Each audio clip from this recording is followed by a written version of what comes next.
అనగనగా రామాపల్లి అనే ఒక చిన్న అందమైన గ్రామం ఉండేది. ఆ గ్రామానికి అతి సమీపంలో ఒక దట్టమైన పెద్ద అడవి ఉంది. ఆ అడవిలో ప్రశాంతమైన వాతావరణంలో ఒక పరమ పవిత్రమైన మహర్షి ఆశ్రమం ఏర్పరచుకుని నివసిస్తూ ఉండేవాడు. ఆ మహర్షి ప్రతినిత్యం ఉదయం సాయంత్రం వేళల్లో ప్రజలకు మంచి ధర్మబోధలు, జీవిత సత్యాలను ఉపదేశిస్తూ ఉండేవాడు. ఆయన చెప్పే జ్ఞానబోధలను వినటానికి రామాపల్లి గ్రామంతో పాటు చుట్టుపక్కల గ్రామాల నుంచి కూడా ప్రజలు తండోపతండాలుగా ఆశ్రమానికి వచ్చేవారు. ఒకరోజు సాయంత్రం వేళ మహర్షి ఆశ్రమంలో ప్రజలందరినీ కూర్చోబెట్టుకుని ఒక చిన్న కథ ద్వారా ధర్మసూక్ష్మాన్ని వివరిస్తున్నాడు. చూడండి మానవులారా, ఈ లోకంలో ఎవరు ఏ విద్య నేర్చినా, ఏ పని చేసినా అదంతా చివరికి ఆ 4 వేళ్లు నోట్లోకి వెళ్లడం కోసమే కదా. లోకంలో ఎవరు ఏ కష్టం చేసినా అది తన పొట్టకూటి కోసమే కదా. మనం వారి మధ్య ఎలాంటి భేదభావాలు చూపించకూడదు. చిన్న పని, తక్కువ పని చేస్తున్నారని ఎవర్నీ వేలెత్తి చూపించకూడదు. చులకనగా చూడకూడదు. ఆలోచించి చూడండి. వారు చేసే ఆ చిన్న పనులే గనుక ఆగిపోతే ఆ పనులన్నీ మనమే సొంతంగా చేసుకోవాల్సి వస్తుంది. కాబట్టి ప్రతి పనికి ఒక గౌరవం ఉంటుంది. సరిగ్గా మహర్షి అంత చక్కగా ఉపదేశిస్తూ ఉన్న సమయంలో ఊరిలో ఒక ఇంట్లో దొంగతనం చేసి మూటతో పారిపోతున్న ఒక దొంగ ఆ అడవివైపు పరుగుతీశాడు. అతని వెనకాలే దొంగ దొంగ అని అరుస్తూ 2 మనుషులు కర్రలు పట్టుకుని గట్టిగా తరుముతున్నారు. ఆ మనుషుల బారినుంచి ఎలాగైనా తప్పించుకోవాలని పరిగెడుతున్న దొంగకు దారిలో మహర్షి ఆశ్రమం కనిపించింది. అక్కడ ప్రజలంతా మహర్షి ఉపదేశాన్ని ఏకాగ్రతతో వింటూ ఉండడం చూసి ఆ మనుషులకు దొరక్కుండా ఉండటానికి మెల్లగా వచ్చి ఏమీ తెలియనట్టు ఆ గుంపు మధ్యలో దాక్కున్నాడు.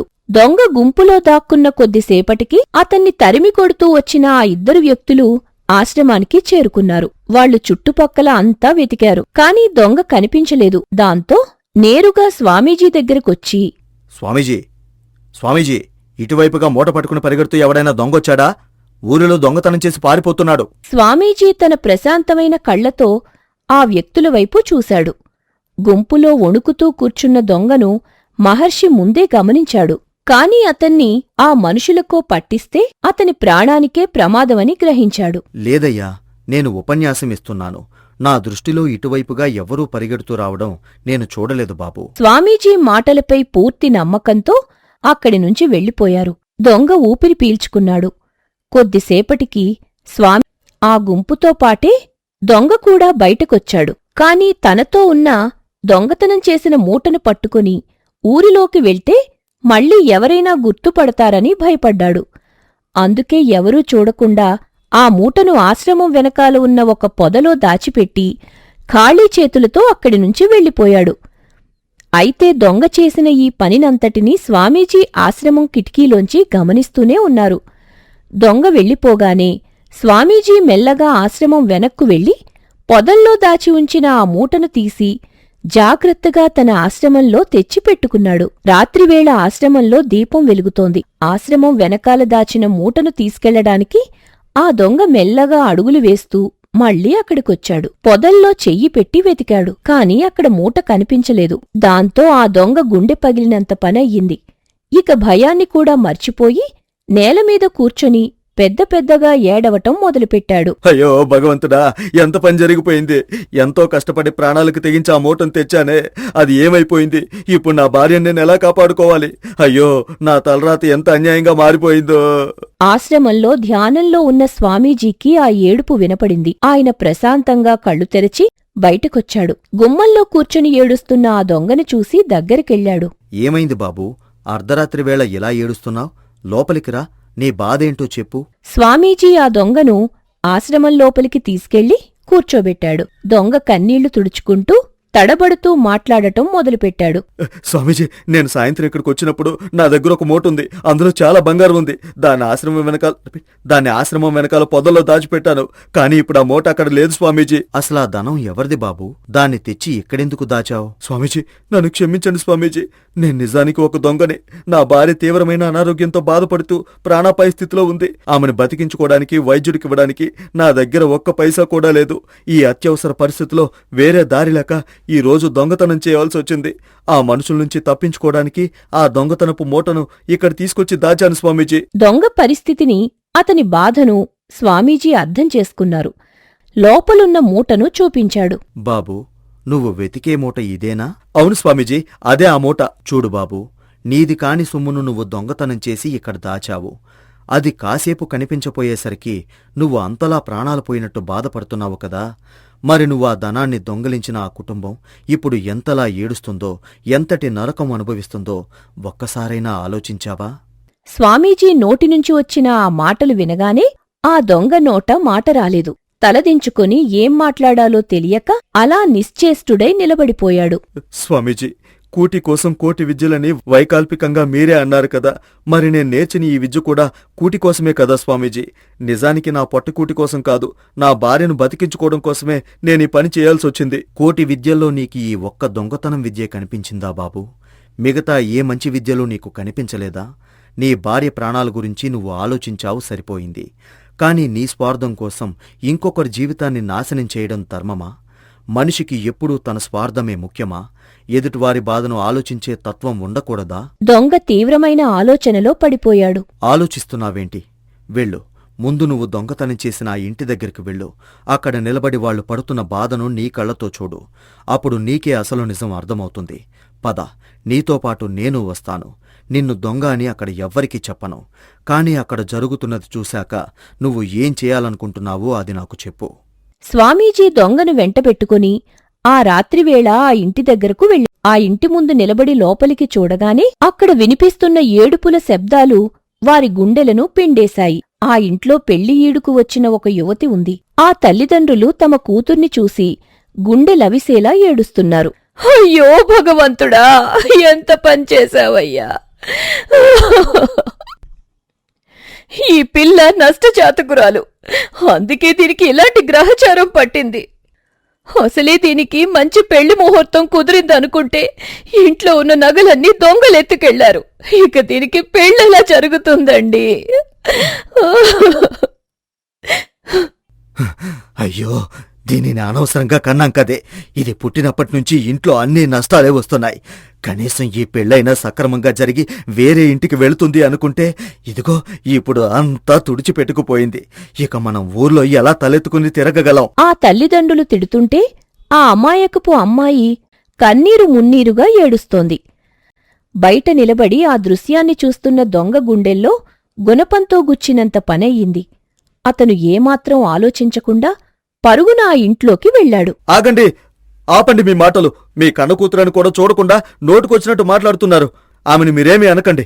ఇదిగోండి, మీ ఇంట్లో దొంగతనం చేసిన ఆ దొంగను నేను పట్టుకున్నాను. మీ ధనము నగలు ఉన్న మూట ఇదిగోండి, తీసుకోండి. పోయాయనుకున్న తమ నగలు డబ్బు కళ్ల ముందు ప్రత్యక్షమవడంతో ఆ తల్లిదండ్రుల ఆనందానికి హద్దులు లేవు.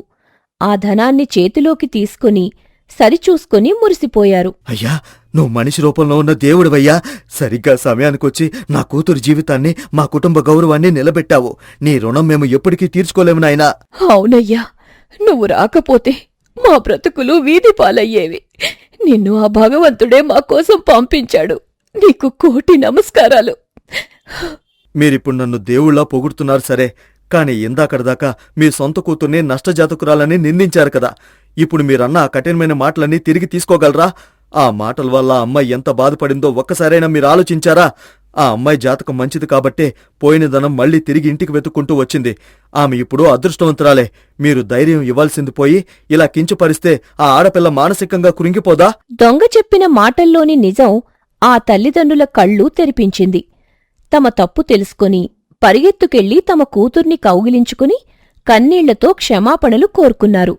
బయట నిలబడి ఇదంతా చూస్తున్న స్వామీజీ ముఖంలో మందహాసం విరిసింది. కొద్దిసేపటికి దొంగ ఆ ఇంటినుంచి బయటకొచ్చాడు. స్వామీజీ అతని దగ్గరకొచ్చాడు. చూశావా అయ్యా, 1 నిమిషం క్రితం వరకు ఏడుస్తున్న ఆ కుటుంబంలో ఇప్పుడు ఎంత సంతోషం ఉందో. నువ్వు చాలా మంచి పని చేశావు. కాని నీ భార్య పరిస్థితి ఏంటి బాబూ? ఆమెను ఎలా కాపాడుకుంటావు? నాకేం తెలియదు స్వామీజీ. నా భార్య ప్రాణాల భారాన్ని ఆ భగవంతుడి మీద వేస్తున్నాను. మీ మాటలు నా కళ్ళను తెరిపించాయి, నాకెంతో జ్ఞానాన్నిచ్చాయి. మీకు నా కోటి నమస్కారాలు. ప్రశాంతమైన మనసుతో తన ఇంటికి బయలుదేరాడు. కాని ఇంటి ముందరికి రాగానే అతనికి ఒక వింత దృశ్యం కనిపించింది. తీవ్రమైన అనారోగ్యంతో మంచాన పడిన అతని భార్య కుసుమ ఎంతో ఉత్సాహంగా ఆరోగ్యంగా ఇంటి పనులు చేసుకుంటోంది. కుసుమా, నువ్వేనా ఇది? నీకేం జరిగిందే? అంత తీవ్రమైన రోగంతో ఉన్నదానివి ఇంత శక్తివంతంగా లేచి పనులెలా చేసుకుంటున్నావు? నీకీ శక్తి ఎక్కడి నుంచొచ్చింది? ఏమండి, ఇందాకొక మహర్షి మన ఇంటికొచ్చారండి. ఆయన తన పవిత్రమైన చేతుల్తో స్వయంగా నా తలను ముట్టుకొని ఆశీర్వదించారు. అంతే, ఆ క్షణమే నా శరీరంలో ఉన్న రోగమంతా మాయమైపోయింది. ఇప్పుడు నా కొంట్లో చాలా హుషారుగా ఉందండి. భార్య మాటలు వినగానే దొంగకు వెంటనే ఆ స్వామీజీ గుర్తుకొచ్చాడు. తన స్వార్థాన్ని వీడి ఎదుటివారి మేలు కోరినందుకు ఆ స్వామీజీయే తన భార్యను కాపాడాడని అర్థమయ్యింది. భక్తితో ఆనందంతో ఆశ్రమం ఉన్న దిక్కుగా చేతులు జోడించి స్వామీజీకి నమస్కరించుకున్నాడు. ఆశ్రమంలో జరిగిన విషయం, ఆ తరువాత దొంగతనపు మూటను తిరిగి ఇచ్చేయటం, స్వామీజీ ఉపదేశించిన ధర్మ సూక్ష్మం అంతా తన భార్య కుసుమకు వివరంగా చెప్పాడు. ఏమండి, ఆ స్వామీజీ రూపంలో ఆ భగవంతుడే మన జీవితంలోకొచ్చాడండి. మిమ్మల్ని ఒక మంచి మనిషిగా మార్చారు. నా ప్రాణాలను నిలబెట్టారు. మనం ఆ స్వామీజీకి జీవితాంతం రుణపడి ఉండాలండి. అవును కుసుమా, మనం వెంటనే వెళ్ళి ఆ స్వామీజీకి కృతజ్ఞతలు చెప్పుకోవాలి. కాని ఇలా ఖాళీ చేతులతో కాదు. ఇకపై నేనే రోజు దొంగతనం చేయను. నా సొంత కష్టంతో చెమటోడ్చి సంపాదించిన డబ్బుతో పండ్లు పలహారాలు కొని స్వామీజీకి బహుమతిగా సమర్పించుకుందా. భార్య కూడా ఆ మాటలకు ఎంతో సంతోషంగా ఒప్పుకుంది. ఆ రోజునుంచే ఆ దొంగ నిజాయితీగా కాయకష్టం చేయటం మొదలుపెట్టాడు. పొలం పనులు, మూటలు మోసే పనులు చేస్తూ కష్టపడి డబ్బులు పోగుచేశాడు. సరిగ్గా 1 నెల రోజులు గడిచాయి. సంపాదించిన డబ్బుతో పండ్లు, పూలు, పలహారాలు తీసుకుని భార్యాభర్తలిద్దరూ ఆశ్రమానికి వెళ్లారు. అక్కడ ప్రశాంతంగా కూర్చొని ఉన్న స్వామీజీని చూడగానే ఇద్దరూ ఆయన పాదాలకు నమస్కరించారు. స్వామీజీ చిరునవ్వుతో వారిని గుర్తుపట్టి లేవనెత్తాడు. రాబాబు, నీ భార్య కుసుమ సంపూర్ణ ఆరోగ్యంతో ఉంది కదా? 1 నెల రోజుల క్రితం చూసిన దొంగకు ఈరోజు నా ముందు నిలబడిన నీ ముఖంలో ఎంతో తేడా కనిపిస్తుంది. నీ కళ్లలో ఇప్పుడు ప్రశాంతత ఉంది. స్వామీజీ, ఈ రోజు ప్రశాంతత, ఈ కొత్త జీవితం మీరు ప్రసాదించినవే. మీ మాటలు నా కళ్ళు తెరిపించాయి.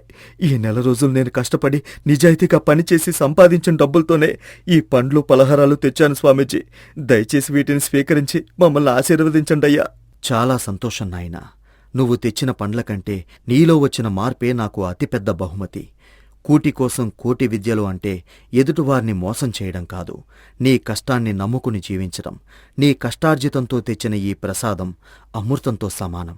మీ ఇద్దరి దాంపత్యం, మీ నిజాయితీ ఎప్పుడూ ఇలాగే వర్ధిల్లాలి. కష్టపడి జీవించేవాడికి ఆ భగవంతుని అభయం ఎప్పుడూ ఉంటుంది నాయనా. సంతోషంగా వెళ్ళిరండి. స్వామీజీ ఆశీర్వాదాలు తీసుకుని ఆ దొంగ తన భార్యతో కలిసి ఆనందంగా నిజాయితీగల కొత్త జీవితాన్ని గడపడానికి ఇంటికి తిరుగు పయనమయ్యాడు. వారు అలా వెళ్లిపోయిన కొద్దిసేపటికే ఆశ్రమంలో ఒక వింతైన అద్భుత ఘట్టం చోటు చేసుకుంది. స్వామీజీ లోపలినుంచి ఒక వర్ణించలేని శక్తివంతమైన దివ్య తేజస్సు ఆయన శరీరాన్ని వదిలిపెట్టి మెరుపులా ఆకాశంలోకి వెళ్ళిపోయింది. ఒక్కసారిగా ఏం జరిగిందో అర్థంకాక స్వామీజీ ఆశ్చర్యంతో ఆకాశం వైపు చూశాడు. సరిగ్గా అదే సమయంలో ఆకాశంలో 1000 సూర్యుల వెలుగుతో ఒక దివ్య ప్రకాశం ప్రత్యక్షమైంది. ఆ వెలుగునుంచి ఒక గంభీరమైన, మృదువైన దైవికవాణి వినిపించటం మొదలయింది. మహర్షి, నీ ధర్మబోధల ద్వారా ఈ లోకంలో ఎంతోమందికి నువ్వు సరైన మంచి మార్గాన్ని చూపిస్తున్నావు. ప్రజలంతా నిన్ను ఒక గొప్ప ఆదర్శంగా భావిస్తున్నారు. నీ ఉపదేశాల వల్ల, నీ సత్ప్రవర్తన వల్ల ఈరోజు సమాజంలో ఎంతోమందికి మేలు జరిగింది. ఆ దొంగ, అతని భార్య ఈరోజు తమ పాపాలను ప్రక్షాళన చేసుకుని నిజాయితీతో కూడిన సంతోషకరమైన జీవితాన్ని పొందారు. నీ వల్ల ప్రభావితులైన ఎంతోమంది భక్తులు స్వచ్ఛమైన మనసుతో నన్ను ఆరాధిస్తున్నారు. నువ్వు ఇలాగే నీ ధర్మప్రచారాన్ని సాగిస్తూ ముందుకెళ్ళు. నీ ద్వారా ఈ లోకానికి ఇంకా ఎంతో మంచి జరుగుతుంది. ఆ దివ్యవాణి మాటలు వినగానే స్వామీజీ కళ్ళు ఆనందభాష్పాలతో నిండిపోయాయి. చేతులు జోడించి ఆ దివ్య తేజస్సుకు భక్తితో శిరస్సు వంచారు. సర్వం జగన్నాథం. ఇదంతా నీ లీల, నీ కృప మాత్రమే ప్రభూ. నేను కేవలం నిమిత్తమాత్రుణ్ణి. నా చివరి శ్వాస వరకు నీ ఆజ్ఞ ప్రకారమే ప్రజలను మంచి మార్గంలో నడిపిస్తాను. స్వామీజీ ఆ మాట అనగానే ఆకాశంలో ఉన్న ఆ దివ్యప్రకాశం మెల్లగా మాయమైపోయింది. ప్రశాంతమైన వాతావరణం నెలకొంది. ఆ రోజునుంచి స్వామీజీ మరింత ఉత్సాహంతో, రెట్టింపు భక్తితో తన ఉపన్యాసాలను కొనసాగిస్తూ వేలాది మంది ప్రజల జీవితాల్లో వెలుగులు నింపుతూ, వారిని సన్మార్గంలో నడిపిస్తూ ముందుకు సాగాడు.